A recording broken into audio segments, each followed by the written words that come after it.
natin siya. Malakas na yung aqua niya. So, kumain natin. So, may kumain natin. Kasi muna tayo. Sinira siya oh.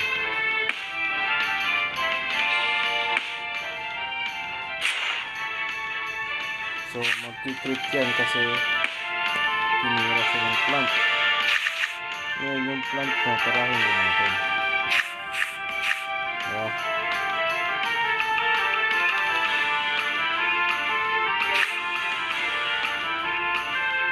Busog na ito, sigurado.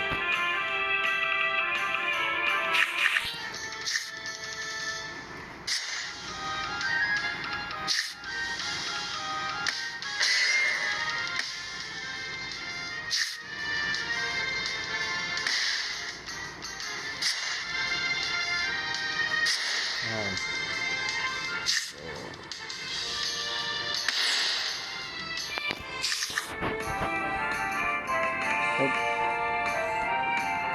Ito yung isa oh. Gain 1 energy per critical strike dealt by your team in this round. Kapag nag-critical yung sa team natin, pwede tayong mag-gain ng energy. So, lol. Try natin to kasi so enter na to. At least mabawasan natin yung ano niya.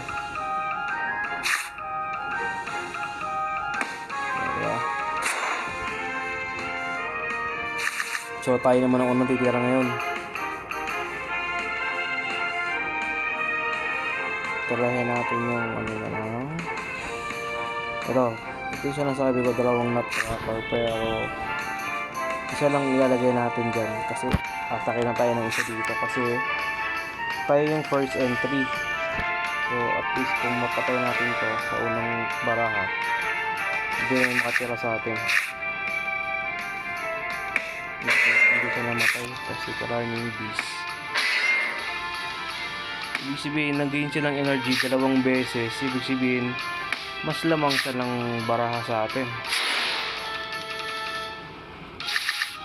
Ngayon yung beast niya wala namang 100 yan. Yung attack niya ba walang 100. Ibig sabihin kahit itawatal yan hindi yan naabot sa 420. So,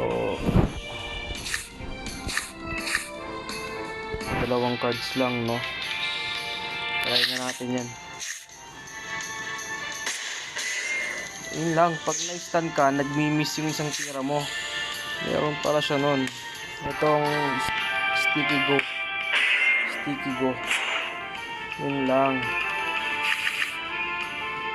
So, yung isang tira natin, bali ang mag-effect lang isang tira lang kasi mag-mist yan ng isang tira. So ito tayong matalo dito,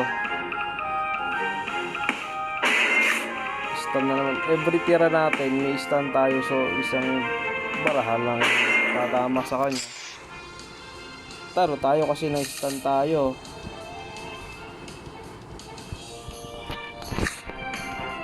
Miss pa yung isa, ay hindi ko pa naitira. Talo tayo diba guys? Pero kung in-anticipate ko na hindi naman naabot ng critical yung sa ano ko, sa tira ko, sa tira niya pala.